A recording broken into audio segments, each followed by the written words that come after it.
Нема да се отвори рудникот Иловица се додека постои индиција дека може да го загадува струмичкото поле, тврди премиерот Заев.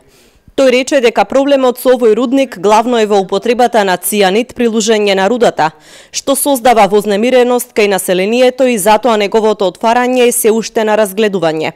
Тоа е одговорот на Заев на прашањето на рударски инженер од Бугарија за плановите на Македонија во искористување на рудните богатства. И додека не се реше еколошки, ќе има забрана рудникот за работа.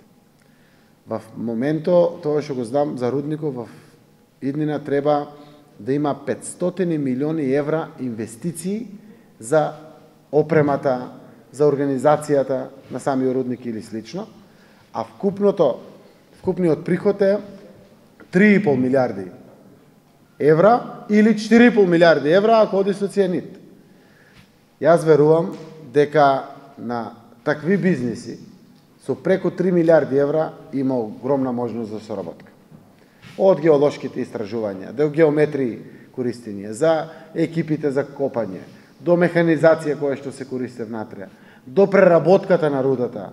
Граѓанските иницијативи бараат премиерот да си го одржи ветувањето дадено за време на локалните избори дека рудници нема да има и бараат итни средби со него, бидејќи рудникот во Казандол интензивно се подготвува за работа.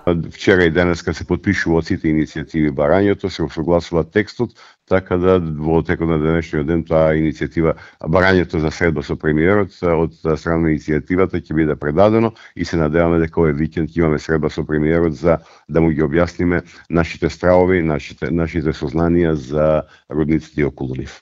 Од иницијативите во југоистокот бараат и од општините да ги поддржат, бидејќи токму сегашното раководство беше меѓу најгласните поборници за референдуми во регионот.